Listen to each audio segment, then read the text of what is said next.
Order. Questions to the Secretary of State for Work and Pensions. Mr. Julian Knight. Question number 1, Mr. Speaker. Minister Justin Tomlinson. Thank you, Mr. Speaker. More than 5.2 million workers have been automatically enrolled into a workplace pension by their employers to date.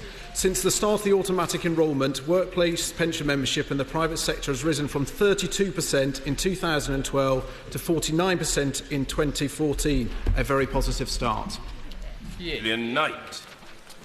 With 135,000 firms set to auto-enrol their employees from January, does my right honourable friend agree with me that the work of non-governmental groups such as Solihull-based Chartered Institute of Payroll Professionals is key to successful delivery of auto-enrolment and meeting the savings challenge of 11 million Britons currently failing to put enough away for their retirement? Our success to date in implementing automatic enrolment couldn't have been achieved without the significant ongoing support of a number of sectors, including the pensions and payroll industries. Friends of Automatic Enrolment have played a crucial role in bringing together organisations that are playing a key role in delivering automatic enrolment. Together they have helped the government to improve the process of automatic enrolment and ensure that these reforms work. We thank them for their support so far and commitment to continuing to work with us as we start the process of helping 1.3 million smaller employers implement automatic enrolment for their workers. Mr. Andrew Gwynne. Mr. Speaker, but can the Minister advise the House of his estimate of the number of workers who are excluded from the benefits of auto-enrolment because of the changes in the threshold over the last 5 years, and what proportion of those workers are women? Very good question. The Secretary of State is required by law to review the automatic enrolment thresholds in each tax year and may take into account a range of prescribed factors. The review can include considering lowering, increasing or leaving the thresholds unchanged, as was the case for the current tax year. Freezing the trigger for this current tax year will result in approximately 14,000 additional women being brought into pension savings and 20,000 people overall. On the specific point, I'm happy to write with further information. Mr. Nigel Mills. Can I welcome the Minister into his post? One way of boosting auto-enrolment further would be for people to be more confident when they come to access their savings. They'll have the full range of choices that the law now allows. What more can the Minister do to encourage pension funds to actually offer that full range at an affordable and fair price? I thank the honourable friend for that question. I am encouraged that already 91% of people who have been auto-enrolled have continued to save. That's a welcome step and above initial expectations. But we will continue to work with the Treasury, the FCA and pensions regulator to ensure flexibilities on information, charges are all delivering for the consumer. Mr. Blackford, did you wish to? Indeed. Reforms that the government is putting through, and particularly on pensions freedoms, we're mindful of the attractions of consumer choice. We're also minded by all the mis-selling scandals of the past. What assurances can the Minister give that all defined contribution plan holders will get appropriate advice and that consumers will be adequately protected? It is not clear to us that the appropriate measures are in place. I thank the honourable member for that question. As with my previous question, we will be working with the Treasury and the FCA and pensions regulator to closely monitor this, and we've also brought in a cap on charges of 0.75%, which will in time allow an extra £200 million to remain in the pension savings. Mr. Adrian Bailey. Not here. Chloe Smith. Number 4, Mr. Speaker. Well done. With permission, Mr. Speaker, I'll answer this in question 12. The Disability Confident campaign continues to play a crucial role in the government's aim of halving the disability gap. It has secured the support from 360 employers and pledges from 98 organisations to positively change employment practices towards disabled staff, with many colleagues hosting constituency events, including my honourable friend who did so last week. Chloe Smith. Thank you very much indeed, Mr. Speaker. The youth employment campaign, which I founded in Norwich, called Norwich for Jobs, has hit its goal of helping halve youth unemployment, and we now want to turn the power of that local network towards helping young people claiming employment and support allowance. Will he join me in calling on Norwich companies to give a young disabled person a chance? I'm delighted to hear about the success of the Honourable Member has achieved in a constituency with Norwich for Jobs. This is exactly the kind of local initiative that I welcome and would be very pleased to add my support. In addition, I hope that her local authority, her LEP and business community do all they can to help promote this fantastic scheme. Mr Nigel Adams. Thank you, Mr Speaker. Will the Minister join me in thanking all those employers and speakers who contributed to my first Disability Confident Conference in Selby a couple of weeks ago? I have to say it was an extremely worthwhile event to organise, and many of those employers will be joining me for my 5th Jobs Fair in October. I was particularly pleased we had a bit of stardust at the event, Mr Speaker. We had the BBC Apprentice star Pamela Udin, who attended and shared her experiences of coping with dyslexia. I'm aware of the very successful event the Honourable Member organised, and I congratulate him on the quality of the speakers he secured. It certainly shows he's no apprentice. We need employers to see that recruiting and retaining disabled people should be the norm, and that disabled people have a great deal to offer in the workplace, and events like the Selby Summit play a crucial part in our drive to get employers involved. Sheerman. Mr Speaker, does the Minister agree that one of the almost hidden elements of disability is autism? And autism is a real barrier to so many people gaining employment and a full and competent life. I thank the Honourable Member for that point, and having met with stakeholder groups, that message has been made very clear to me. In fact, 42% of disabled people looking for work said the biggest barrier they face were the attitudes of their employer. And through campaigns like the Disability Confident campaign, hopefully we will inspire more businesses to take on more people with disabilities. And we will rejoice in the last 12 months, we saw an extra 238,000 more disabled people in work over the last 12 months. Grahame Morris. Grateful. Can the Minister give some indication to the House what support he's offering to specialist and locally based employment organisations like Northern Rights in my constituency or the Employability Trust in East Durham? They've got a proven track record of supporting disabled people and people with multiple barriers into work, but have frequently found it very difficult to access funding from the DWP. Yeah. I thank the Honourable Member for that point. Again, having met with stakeholders, it is clear that local initiatives are key. Each of our own individual constituencies have different challenges, different opportunities, and actually through the Disability Confident campaign, part of that is actually sharing the best practice. I'd be very keen to hear more of the good work that's going on in his constituency. Tania Mathias. Thank you, Mr Speaker. Would the Minister, as part of Disability Confident campaign, work with organisations like United Response? They do excellent work in my constituency of Twickenham, like the other honourable friend said, people with learning difficulties like autism, so that we get people with learning difficulties going into every kind of job and all public service. There are some that are counsellors. I want more people with learning difficulties to put themselves forward to be counsellors and to put themselves forward to be members of Parliament. This is the absolute point of why we launched the Disability Confident campaign and will continue to drive this forward. Having met with Liz Sace of Disability Rights UK, she made it very clear to me. She said, too often disabled people are seen as recipients when they want to be net contributors. Local initiatives, sharing best practice, busting the myths and making sure that people see what a huge amount of talent is available will continue to help drive up disability employment rates. Alan Brown. Question 5, Speaker. We have taken decisive action to speed up waiting times for personal independence payments claims and are pleased the court has recognised the huge progress made. The average new PIP claimant now waits only 5 weeks for an assessment. Brown. Given that delays to people receiving PIP causes problems with other benefits such as carers allowance, blue badge, etc., then the impact of delays is hugely significant. Therefore, although you've made progress, can the Minister advise what's the backlog in terms of numbers and how many people still wait longer than 7 weeks? Well, it's important to recognise that other benefits are backdated. We have made huge progress. The backlog has been falling month on month since August 2014, and we're now within where we would expect to be as part of the usual business. And we are now looking at a medium time end-to-end of 11 weeks. And we will continue to monitor this very closely. This is an important issue. Mr. Philip Hollowbone. I draw the Minister's attention to this letter which I received from a constituent last week. He says, I was recently contacted by DWP to be assessed for PIP. I sent the forms off and within 3 days had a medical assessment at my home. I have to tell you that the process from start to finish was 3 weeks. Is this a record? Whilst we read a lot in the media, I think my recent experience shows the system may at last be improving. I thank the honourable friend for that. Claims are now cleared at 4 times the rate they were in January 14. We've quadrupled the healthcare professionals, over 200 new assessment rooms, doubled the number of DWP decision-making staff, improved IT systems and claimant communication. I'm delighted my honourable friend's constituent has benefited from those improvements.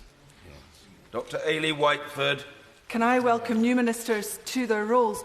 Mr Speaker, the recent High Court ruling found that the delays to PIP were unreasonable and unlawful, but they're also undermining the well-being and dignity of sick and disabled people. And I know I'm not the only member of this House who's seen constituents affected not just by inordinate delays, but by poor quality assessments, driving them into hardship and destitution. The High Court ruling should have been a wake-up call for ministers, but they seem to be refusing to accept today that PIP just isn't fit for purpose. In light of this damning judgment, will they halt the rollout of PIP and initiate a review as a matter of urgency? Well, actually, both the Court and the Paul Gray Review agree there was no inherent failings in the system and significant improvements had been made, which I've already listed. Now, the reality is that there were some cases that were unacceptable, but we mustn't forget the drive why we introduced PIP. It's a modern benefit that allows thorough face-to-face assessment, which will see ultimately a higher proportion of the maximum values given compared to the old DLA system. We're continuing to make improvements. It's something I'll keep a very close eye on. Whiteford. Disappointed, Mr Speaker, by the Minister's complacency, because earlier this year Citizens Advice Scotland published research showing that 55% of current DLA claimants will lose out in the transfer to PIP. And it's not just sick and disabled people who will suffer. The Scottish Government has estimated... I'm sorry, Mr Speaker, I thought you were cutting me off there. I thought the Scottish Government estimates that 450 carers in Scotland are going to lose their carers allowance because of this transition, and that's going to put further strain on houses that are already disadvantaged. Too long. No. And, I think that some of these questions require a bit of advance practice and a bit of blue pencil. I was trying gently to hint to the honourable lady. I've no impediment in my throat. Her question was a tad long.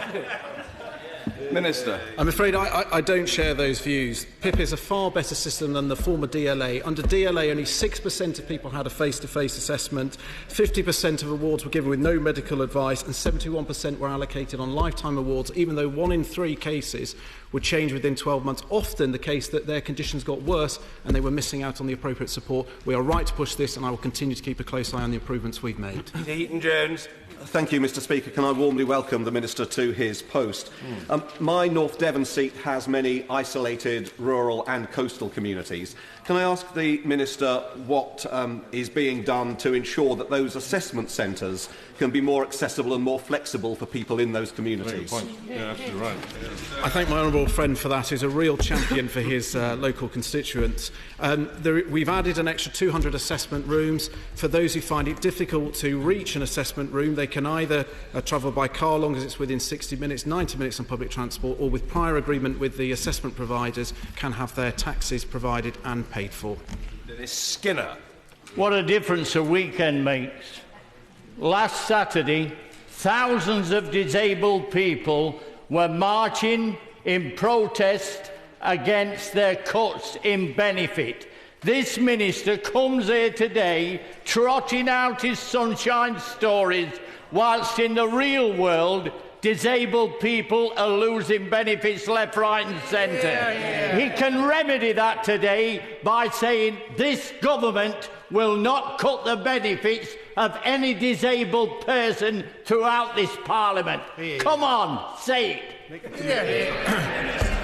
We are clear we will protect the disabled and vulnerable, and remember that under the PIP system, 22% of people who go to claim will end up getting the highest rate of support, which is higher than the 16% under the DLA. We are doing more to helping the most vulnerable in society. Number 6, Mr Speaker. Apprenticeships give young people the chance to reach their potential, giving them the skills and training required to achieve a successful career. Government has funded training elements of apprenticeships in England, and between 2009-10 and 2013-14, there has been a 40% increase in the number of young people starting one. Metcalfe. Thank you, Mr. Speaker. Does my right honourable friend agree that the Conservative commitment to create an additional 3 million apprenticeships over this Parliament will give young people the skills they need to get on in life? And can she tell the House what she's doing to work with both the DWP and BIS to ensure that these new apprenticeships, the quality is top-notch and improving all the time? Well, let me start by commending my honourable friend and fellow Essex MP for the work that he's been doing in this area, particularly with his local employers, many of them who I know and I've met.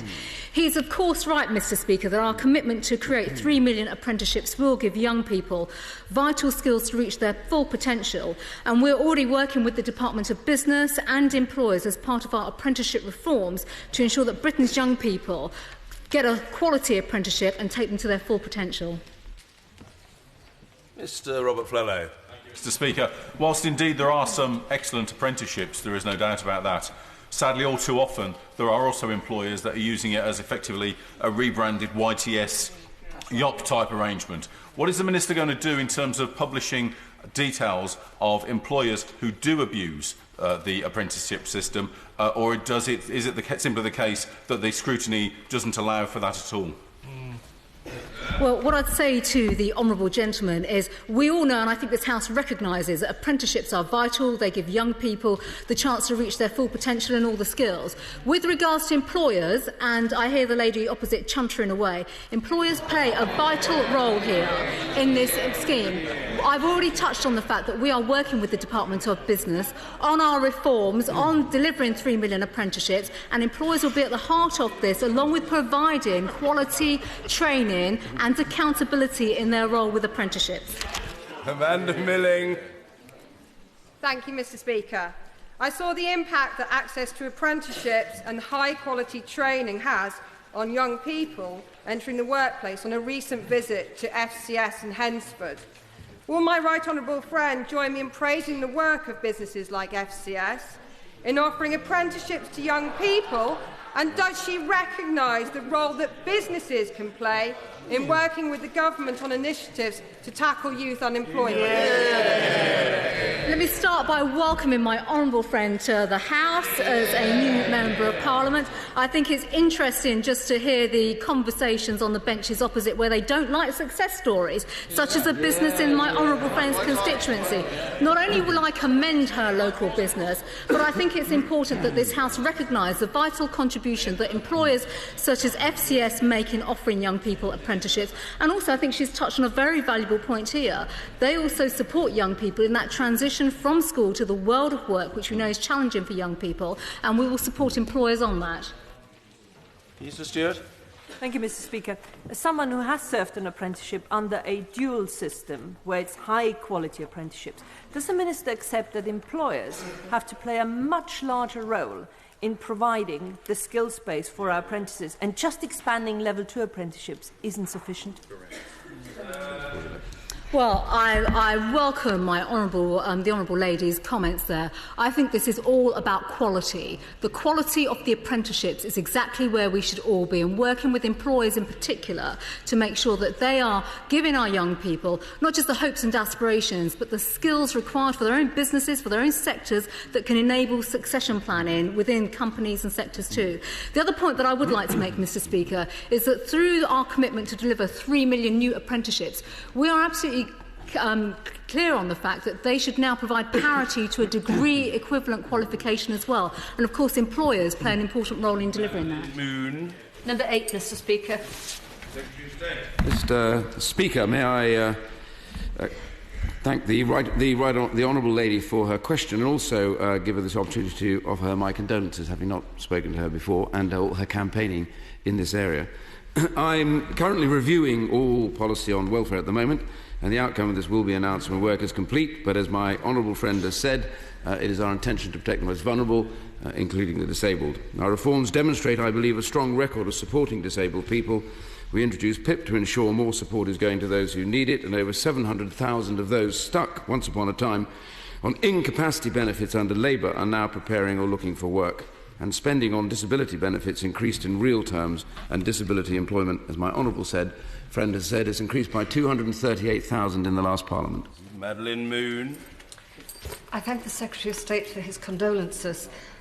Secretary of State, my advice surgery has produced people who are terminally ill, people with life-ending degenerative conditions, people who have been found fit to work despite both conditions, those on attendance allowance who have been told to use their attendance allowance to pay for the second bedroom so that they aren't impacted by the bedroom tax. Absolutely. There is huge fear out there in the disabled community. Can we have an assurance that those with disabilities are not going to be further impacted by further cuts in the welfare benefits? Can I say to the Honourable Lady that it is our purpose to protect the most vulnerable. It has been from the beginning and will continue to be so.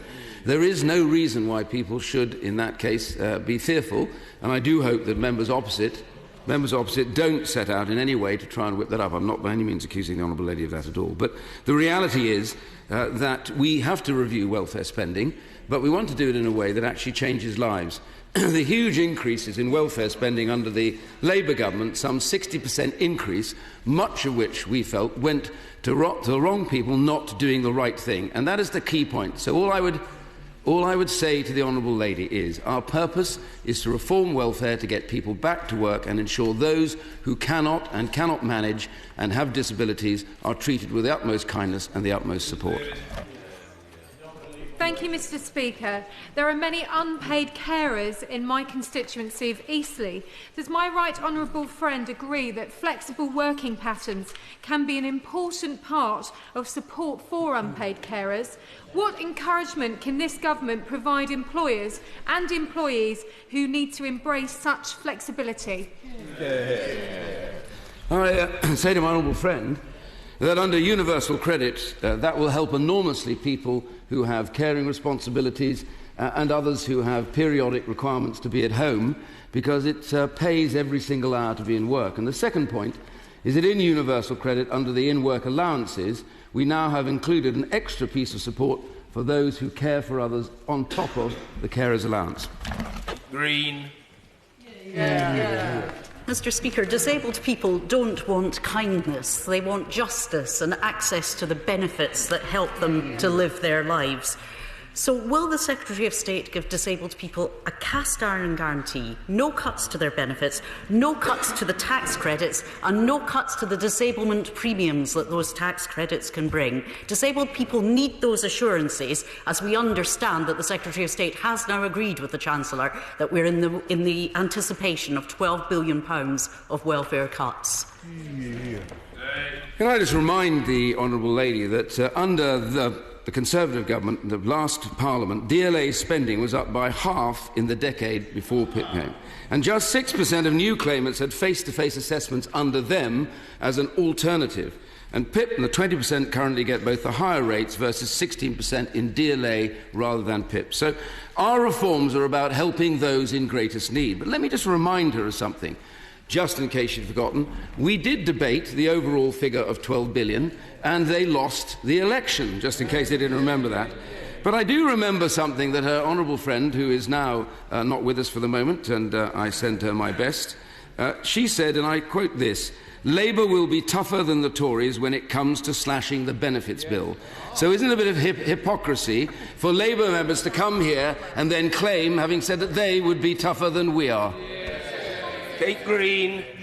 Labour will be tougher on cutting benefits when it's in response to the wrong drivers of those benefits. But what we will not tolerate is cuts to benefits for people who are in work and need those benefits to enable their work to pay. So can I ask the Secretary of State about some of the work-related benefits for disabled people?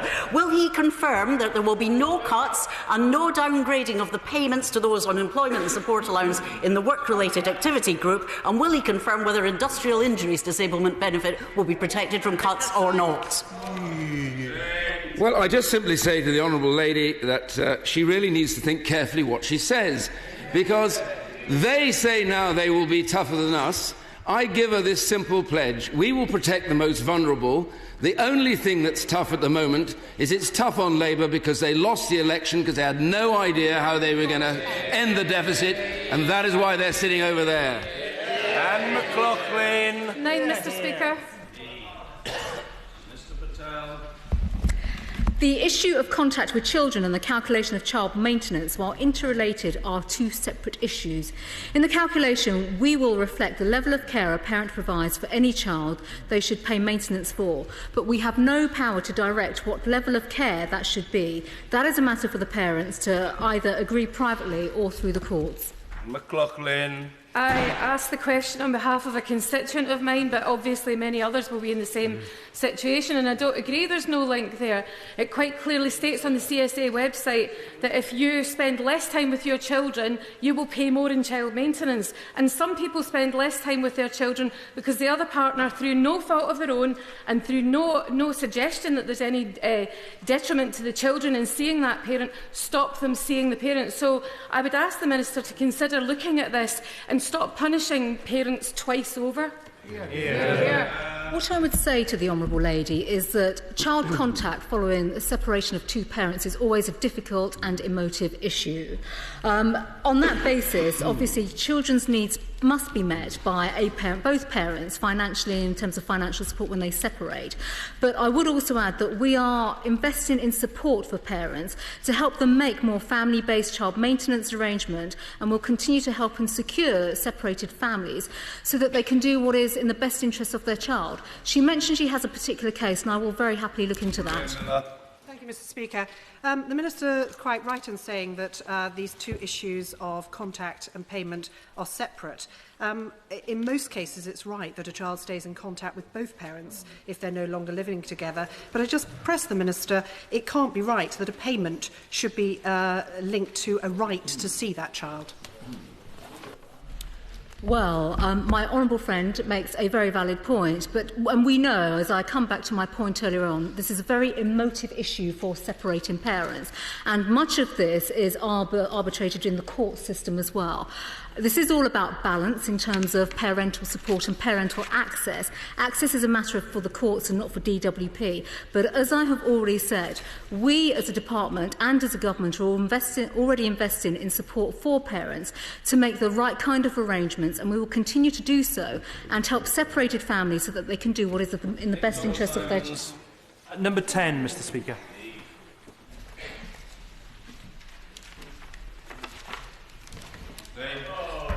Mr. Speaker, this government recognises and appreciates the vital contribution made by carers. We have ensured that carers are central to the government's reforms to care and support, and there are stronger rights for carers in the Care Act, which came into force in April 2015.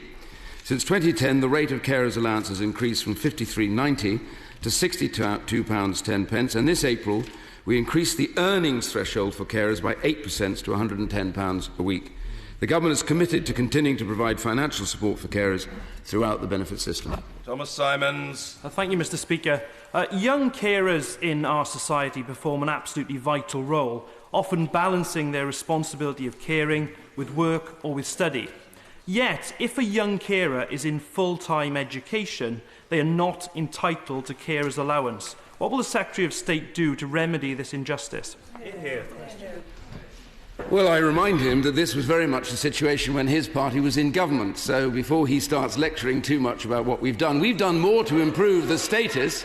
We have done more to improve the status of carers, and we support carers enormously. And as I said earlier on, in universal credit, we're adding an extra benefit for them by allowing the work allowances for carers to support them as well. But I'm certainly very happy to look at his particular situation he's asked about, and I will write to him. Ben Howlett. Thank you, Mr. Speaker. As the Secretary of State will know, the Bath Carer Centre in my own constituency does a superb job at supporting carers and their families. Can the Secretary of State give an update on what assurances I can give them as to what the government's plans are on supporting carers in the coming years?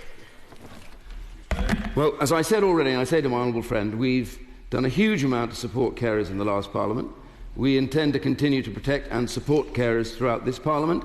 Carers do a huge amount to support people both in the National Health Service, also people with disabilities. It has been our promise and our pledge, and we continue to support carers and will continue to support carers. Mr. Speaker, the Secretary of State referred to the Shadow Secretary of State. I'm pleased to tell the House that she gave birth to a baby boy last Wednesday, and mother and baby are doing well. The Secretary of State has referred to disabled people and the effect of the 12 billion benefit cuts on them. It now appears the anxiety and uncertainty facing carers and others is going to be extended because we won't get the full list of cuts on the 8th of July. We'll have to wait until a further statement in the autumn. Can you tell us when the final list of 12 billion is announced? Will carers be protected from those cuts? Can I say to the honourable gentleman, first of all, I wonder if you would pass our thanks, or rather our gratitude to the honourable lady, and say congratulations, our thanks, our congratulations to her for that great news. Can I say to him that I've already made it quite clear about carers, that we have done more to support carers, and it is my intention to keep on supporting carers. And it's worth pointing out that our changes have actually improved the lot of carers in the course of the last Parliament, and will continue to do so. Stephen Tim. The absence of any reassurance there will give rise to a great deal of concern on the part of carers. Can I ask him about working families on lower and average incomes? Will they be better off or worse off once his £12 billion worth of cuts have been announced?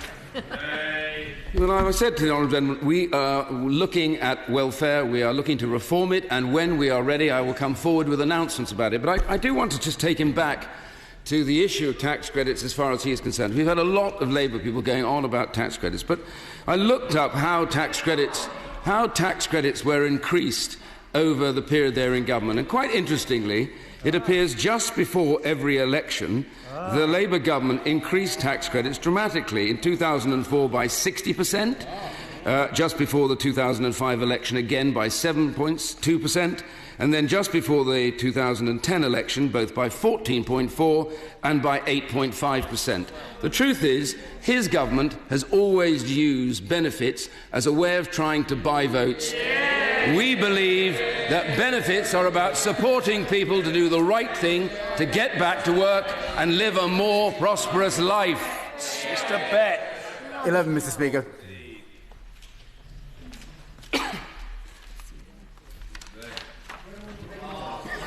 Mr. Speaker, I instituted a phased rollout of universal credit so we would have time to consider any issue arising and deal with them. Job Centre Plus and local authorities are working in together with universal support delivered locally and will continue to develop this important partnership to ensure the most vulnerable get the support they need to lead independent lives. We've done a huge number of reviews.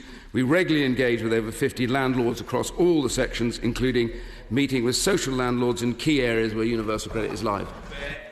This issue was raised with me by Tony Stacey, the Chief Executive of South Yorkshire Housing Association. Currently, if a household's in rent arrears and gets housing benefit, the benefit can be paid directly to the social landlord. When universal credit's introduced, however, if the family also gets a welfare cap, then it's the housing cost element that's squeezed by the cap. So no longer in future will the amount of universal credit be about to be paid directly to the social landlord to cover the rent. Can't the Secretary of State see this could lead to a rise in evictions? Is he aware of the problem? What's he going to do about it? Well, let me make it absolutely clear. The importance of universal credit is that rather than in the past, if a housing provider wants to ensure that an individual who has difficulties they get the money direct, so while they sort them out, under universal credit they can apply for an extra payment and that will be done direct. But the key point about this gets the housing provider to work with the individual family to try and turn their circumstances around rather just leaving them as they are and not doing anything about them. And all of that within universal credit is being tested now. And the point is that people on universal credit will be better off directly as a result of the changes we are making. Kirk. Thank you, Mr. Speaker. Section 96 of the Welfare Reform Act stipulates that the level at which the total benefit cap is set will be determined by reference to estimated average earnings. How does the government now justify breaking the link between the cap and average earnings by reducing the rate to £23,000? Well, I think you ought to address that to his front bench, as apparently they support our move. Mr Cartledge, you've popped up. Do you wish to contribute? In respect of the benefits cap, does the Secretary of State agree with me that the big picture is about getting people off benefits and into work? Yeah. And can I assure him that in my constituency, the people of South Suffolk feel that the fact that anybody could ever earn more out of work than in work is one of the great social injustices of the day? As I said before, the problem that we inherited was a tax credit system that rewarded people for doing the wrong things and then parked people who wanted to do better on benefits that allowed them not to do any more hours' work. Universal credit changes that every hour of work pays, and the other side has opposed it root and branch. But then they opposed every single other welfare reform we've done and all the extra jobs that have come about directly as a result. Would the Secretary of State take the opportunity with me to congratulate people working in the Job Centre both in Rossendale and Darwin who've been involved in the rollout of universal credit? Having spoken to them and spoken to some of their clients, I can say that universal credit does seem universally popular. Well, I thank my honourable friend for that difficult question, and all I can say to him is that I will absolutely. I think members of the Job Centre staff that do a fantastic work, do huge amounts to get people back into work, work with people with difficult conditions. They absolutely welcome universal credit, and I will pass on his congratulations to them as well, but I thank him for asking me to. Tasmina Ahmed Sheikh. Number 13, Mr Speaker. With permission, Mr Speaker, I'll answer this and question 14 together.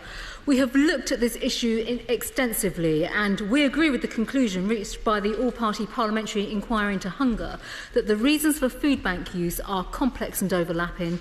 There is no robust evidence that directly links sanctions and food banks use. Tasmina Ahmed Sheikh. While all members of this House will commend the work carried out by charities such as the Gate Food Bank in Alloa in my constituency, it is absolutely clear from all independent evidence that the sanctions regime is having a heartbreaking effect on people like David Duncan from Fife, reported in this morning's Daily Record, sanctioned after missing a job centre appointment, despite being in hospital recovering after major surgery after a major heart attack. Will the Minister now commit to an immediate review of the conditionality and sanctions regime to put a stop to this relentless and heartless assault on vulnerable people in this country? Mr Speaker, let me start by beginning that food banks play an important role in terms of local welfare provision, and I do not at all accept anything that the Honourable Lady has said. And I think I'd like to point out that in Scotland the number of GSA sanctions has decreased from 84,000 in 2013 to 55,000. Well, we're devolving welfare, and we can have this debate next week when we're on the floor of the House on this very important issue. But I think it's important to also emphasise that the purpose of sanctions, and this is vital, it encourages claimants to comply with reasonable requirements to help them to develop and move into the world of work, and that is important. May I thank the Minister for her response, but in the year following the introduction of benefit sanctions, approximately 2,500 people were sanctioned in my city of Dundee, leading to a 51% increase in referrals to Dundee's Trussell Trust Food Bank, including many parents with young children. This is rising year on year, despite what you've just said about falling figures. Does the Minister not accept that there is an intrinsic link between the two, and it's an absolute disgrace of rising food poverty in the 21st century? Hear, hear. Well, let me just say to the honourable gentleman that sanctions have been in place for a significant period of time before this government, and our previous government was in place too. And I would just like to reiterate the point, as was made in the recent Oakley review, that sanctions are a key element to the mutual obligation that underpins the effectiveness and fairness of our social security system. And for the record, and for the benefit of the honourable gentleman, we've accepted all the recommendations made by Oakley, because it comes back to the fact that sanctions play an important role to encourage people and support people to go back to work. Nuttall. Speaker, does the Minister agree with me that those who pay for these benefits through their taxes expect there to be an effective mechanism in place, such as sanctions, to ensure that the rules are complied with? I thank my honourable friend for his question, and he, of course, is right, because at the end of the day, Mr Speaker, we are speaking about hard-working taxpayers who support and contribute to the welfare system. And, of course, we have a duty to support those that are seeking work and currently in receipt of benefits, but at the same time, hard-working taxpayers want to ensure that their taxes are spent fairly. All I know is that Mission Trinity are an excellent independent non-political food bank in Goole tell me that benefit sanctions are driving people to use them. I support the benefit sanction system, but one issue that does seem to be a problem is the consistency in which benefit sanctions are applied. Can we have a review of this and ensure that the recipients of those sanctions understand the consequences properly? My honourable friend, and I commend his local food bank, and also I commend the work that he does locally in his constituency. If he has specific examples in his own constituency that he would like to draw to my attention, I will happily discuss them with him. Mrs Helen Goodman. Thank you very much, Mr Speaker. May I welcome the Minister to her new role. Before the election, we had a most unsatisfactory debate on benefit sanctions with her predecessor. And I have to say, Mr Speaker, that in a disappointing election for Labour, the result in Wirral West was one bright spot. One person in 4 is now being sanctioned, and sanctions are cited, as honourable members have said, as one of the top reasons for people to visit food banks. So could the Minister therefore take steps to ensure that DWP staff apply the Good Reasons Code correctly and end these vicious and arbitrary sanctions? While I thank the honourable lady for her welcome, I have to say I thought her comments about my predecessor were absolutely ungracious. Yeah. With regards to sanctions and her particular question, I'd like to assure the House, Mr Speaker, that when it comes to those who are in genuine need and hardship payments are on offer and support for those who have been sanctioned. And for those that can demonstrate that they require financial assistance to buy essential items, that support is there. It is absolutely right and proper that within our job centres and within the interactions that take place with claimants, that we give them the right kind of support, guidance and advice. And I can assure the honourable lady that that does take place. Order. Topical questions. John Healey. Topical number 1, sir. Mr Speaker, today I'd like to remind the House of the progress this government has made on a groundbreaking programme called Social Impact Bonds.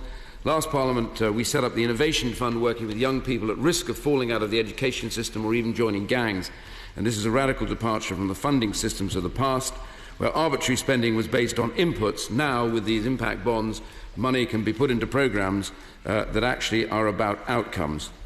We will be bringing forward the next phase of this work very shortly and through the Social Justice Cabinet Committee, which I chair. In his speech today, the Prime Minister talked about the causes of welfare spending, but had next to nothing to say about low pay.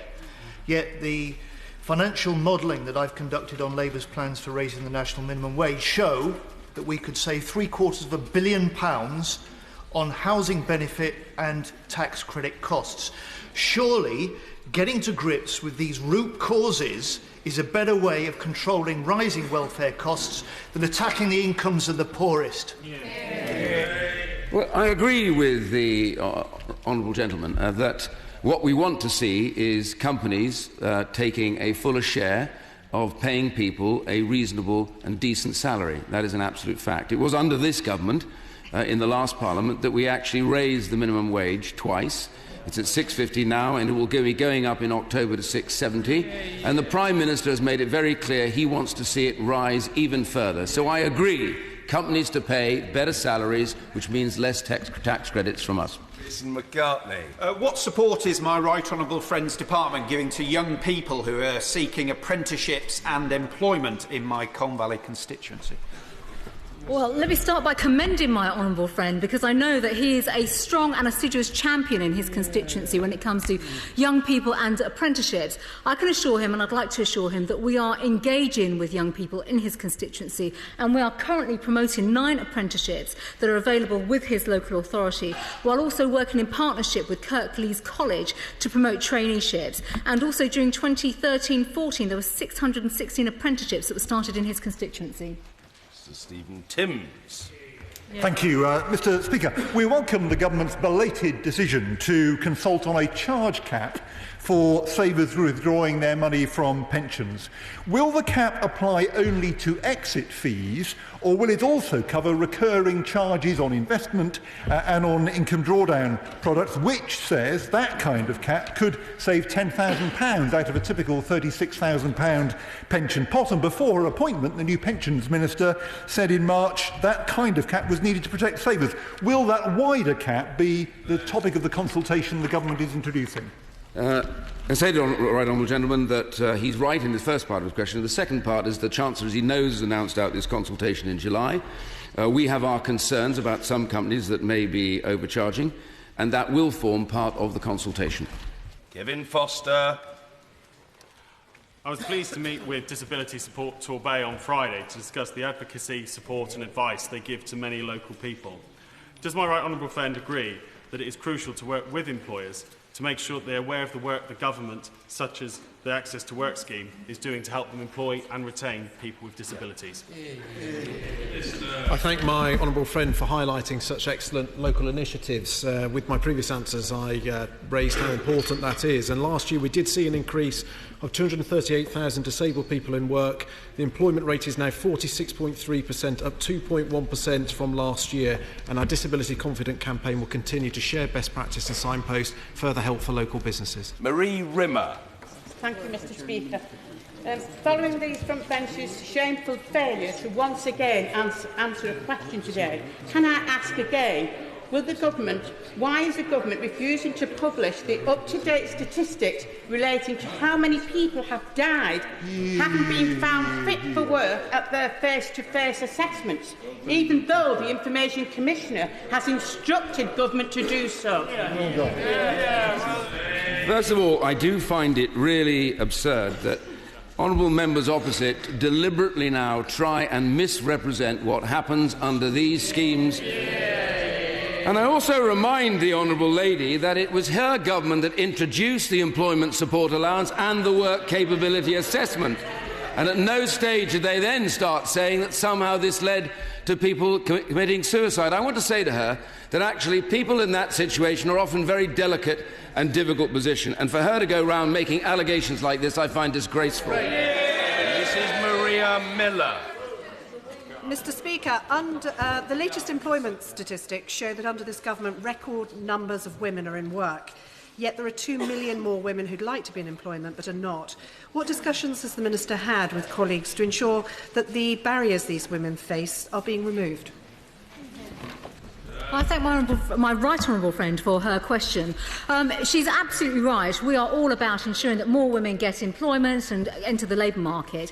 When it comes to barriers for women entering the labour market, she will be aware of the work that we are doing on issues such as shared parental leave, but also when it comes to the availability of more childcare places and increasing the provision of childcare from 15 free hours to 33 hours. I should also just say as well that in relation to women and pay, the government will also require large employers to publish information on the gender pay. My honourable friend, the member for St Helens South, is absolutely right. And given that on the 5th of June, the High Court also found the Department's actions unlawful, this time on PIP delays, does the Secretary of State think that he and his department are above the law, and why is he refusing to publish the details of the numbers of people who have died within 6 weeks of their claims for IB and ESA, including those who have been fit for work? Again, as I said to the honourable lady, she and her honourable friend and others have spent all their time trying to make allegations about people going about their work. I find it unbelievable. She knows very well the department does not collate numbers of people like that in that circumstance. They deal by individual cases where things have gone right or gone wrong and reviewed them. But I think it's a crying shame that they want to go out scaring and frightening people every day. No wonder they lost the election. Mr. David Burrows. Can I welcome the introduction of the family test and the Secretary of State's lead on this issue, and ask him what he's doing to ensure that it does what the Prime Minister says it should do, which is change the way government does business. Can I say to my honourable friend, this test will be reviewed through the Social Justice Cabinet Committee, which I chair, and we intend, and the Prime Minister intends, it will have teeth. We want to see an improvement in family life, greater support for those who have to juggle the issues around care for their children, care for elderly relatives, and having work. And through all of that process, we should improve, I hope, the lives of those in fact. Mr. Speaker, in my constituency of Cambridge, rents are almost double the English average, and the housing benefit bill rose by 50% during the last Parliament. Would the Secretary of State like to tell us whether he thinks subsidising private landlords to this degree is a good use of public money? Well, as he knows that we deal with housing benefit claims as they come, and they support people in both private rented accommodation and in social rented accommodation. And I remind him of his government that introduced the private rented benefit tests that we have right now. But more importantly, it was under his government that actually more people were out of work claiming housing benefit and more people in work claiming housing benefit. It's under this government that those out of work are reducing claiming housing benefit. Heidi Allen. Thank you, Mr. Speaker. Before I came to this place, as we call it, I ran my own business. And I know the work plan is working because employment figures tell us that. However, I would see the same CVs coming back 6 months later, a year later, and I would choose to email those people, call them and try and give some coaching. I think it's a great opportunity for businesses to really mentor individuals who aren't being touched by the work plan. We congratulate the Honourable Lady on coming to the House, and I think she was referring to the work programme in particular, and she's absolutely right. For the work programme to be successful, and it is succeeding, we've got record numbers of people in employment because of the work programme.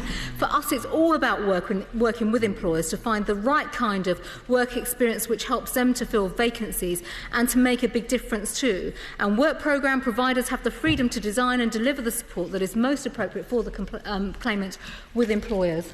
Mr. David Winnick. Can I tell the Secretary of State that one of my constituents who has been disabled from birth has had her mobility allowance reduced, so she can't have her mobile car. She's now housebound, and she says she's been punished because of her disability and now by the government. Why is the Secretary of State so keen to be the obedient lapdog of the Chancellor in spreading misery whenever possible to the most vulnerable? This government is conducting a campaign of harassment against the disabled people in our country. Without having the full details of that case, I can't comment, but I'd be happy if the Honourable Member was to provide further information to look into it. But remember, under the PIP process, 22% of people would be expected to get the highest rate of support against only 16% under DLA. Fiona Bruce. So, does the Secretary of State agree that family breakdown is a driver of child poverty, as well as of many other issues such as addiction, obesity and self-harm, at a cost of almost $50 billion a year, and that therefore investment in strengthening couple relationships as well as parent-child relationships makes economic sense as well as being a matter of social justice? I agree with my honourable friend. The last Labour government did absolutely nothing in this area. We actually have put a huge sums of money into family breakdown support through counselling, and we intend to continue that and make that support even stronger. Angela Rayner. Thank you, Mr. Speaker. My constituency is a pilot area for the universal credit, and despite what the Minister said previously, the social landlords are amongst the many local organisations who are concerned that the proposed 7-day waiting period will lead to some of the most vulnerable of my constituents getting into rent arrears. The Social Security Advisory Committee agreed and recommended that the Government reconsider this proposal, but was overruled by the Minister. Will he agree to meet the concerned parties, including the social landlords, charities, including the Citizens Advice Bureau, to hear from them directly? And what steps will he take to protect the social landlords and their tenants from the effects of this change? We are, in fact, talking already to many social landlords. They've already agreed with us. Now, the improvements we've made are dramatic and helpful, but I'm very happy to meet anybody she wants to bring to me. Glenn. Thank you, Mr. Speaker. Could I ask one of the ministers to explain the government's commitment to training in job centres? One of the concerns is that there's an inconsistency in decisions made. Could the minister outline what commitment will be given during these next 5 years to the training budget for job centre staff? I'm not altogether certain I quite understand what he's referring to. If he's referring to the Flexible Support Fund, that is allocated deliberately so job centres can make local decisions about the kind of training that they need to make. But if he has a particular problem, I'm more than happy to either he can write to me or come and see me. Jonathan Ashworth. Speaker, my constituent, Mr Geoffrey Thomas, found that the DWP were deducting £8.43 from his ESA because they falsely claimed he'd taken out £400 worth of social loans. Does the Secretary of State agree this is a quite disgraceful way to have treated my constituent, but will you make urgent inquiries to ensure it isn't happening to any other people across the country? What I'd say to the honourable gentleman, he's just highlighted a constituency case. I'd be very happy to discuss that with him and look into the details. Tom Pursglove. Mr Speaker, this weekend I had a discussion about the difficulties that those suffering from mental health conditions face when trying to access support, specifically around budgeting. Could the Minister confirm what support is available, particularly in the most difficult of cases? I thank the honourable friend for highlighting that. Mental health conditions is a particular priority for us, and actually through the Access to Work scheme we've introduced a lot more measures to increase the support and provision both for those trying to get into work and whilst they're in work, and that's part of the reason we saw 35,500 people benefiting from that scheme last year, up 4,000 on the previous year. Holland.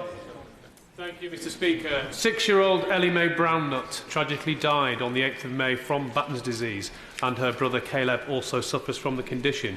And yet children with Batten's disease, their parents still have to carry on filling in forms for DLA every 3 years, even though there is no cure and sadly death is inevitable.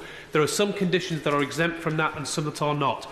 Would the Minister meet with me and the Batten's Disease Family Association and other degenerative conditions to discuss how this can be changed? I thank the honourable member for raising that. I know he's been raising this issue and has been a real champion on this course. I'd be very happy to meet him. But remember, the reason why we look to do reassessments where they're appropriate is because sometimes conditions get worse and their support would increase, and we wouldn't want people to miss out, as they did under DLA. Mr Mowat. Thank you, Mr Speaker. Earlier, the Minister made the point that we had brought in a 0.75% cap to private pensions that are subject to auto-enrolment. This is excellent news. But there is also abusive behaviour in the industry more widely. Do we expect that cap to be extended to non-auto-enroll pensions? I have to say at the moment it sits with automatic enrolment, but I'm very happy to hear the case for extending it. We are, and I said earlier on, I've got a consultant on this in July, and I'm very happy for him to make some kind of report and submission. Since 2010, there's been a big fall in the number of apprenticeships in technical sectors, including IT and construction.